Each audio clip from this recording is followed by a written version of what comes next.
Hello, Jesse Good here, and I want to do a little spoiler review, or perhaps more of a spoiler discussion of the LEGO Batman movie. So yeah, there's your spoiler warning. I would say watch my non-spoilers review if you haven't seen the movie, or just go see the movie, guys. It's great. Anyways, some cool spoilerific parts that I liked included the Iron Man joke, where Batman's password is Iron Man sucks. I thought that was incredible, the fact that they got away at a jab at Marvel. I mean, I guess it's a loving jab, poking fun at the similarities between Iron Man and Batman. I really like the ending too. The final battle did draw on, but I think the emotional part was well executed, where Batman had to send himself back to the Phantom Zone. I think the movie as a whole, however, started out extremely strong and went sort of down from that level. Never surpassed how good it was at the start. That's okay because the rest wasn't bad at all. However, when it came to the LEGO movie, I thought the jokes and plot were consistently exceptionally entertaining throughout, as well as the commentary. In here, you have lots of jabs at Batman as a property, so there is commentary throughout on Batman. However, the plot of this movie, like at points during the final battle, it felt like it could be cut down.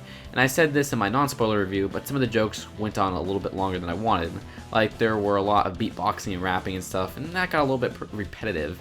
Alright, look, there were some inconsistencies in the movie that annoyed me. First off, no references to Wildside and Batman's relationship from the LEGO movie was weird because that was a relationship that Batman did have. Yet in this movie, you see Batman saying he doesn't do relationship, he has nobody. I'm just amazed nothing about Wildside came up even though they broke up. Also, it was weird with some inconsistencies, like some of the master builders from the LEGO movie were put away in the Phantom Zone as terrible villains, like the Swamp Creature, Vampire, and Medusa from the LEGO minifigures line. Oh, and speaking of the Phantom Zone, it was cool to see King Kong in LEGO form and even the Matrix character. I mean, the Matrix is an R-rated franchise, so that is an inconsistency within the LEGO brand itself, but this is a movie, so it's a separate thing. Speaking of being a separate thing, they had only one LEGO movie reference. As I said before, nothing to Wildside, but I believe when they explained how the city was built over the void, they showed Emmett going through the portal on the TV from the first LEGO movie. I might be wrong about that. The ending song was really bad.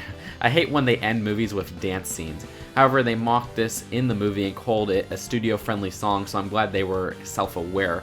I liked the song in the beginning, which was pretty funny, how Batman doesn't skip leg day and doesn't pay taxes. That was a funny track. That opening was incredible, actually. The mocking of the edginess of the recent DC films at the start with Batman's narration was funny, seeing it with this cartoony Batman. And that, 7-minute action scene of Batman saving the city was so well animated and just a joy to look at.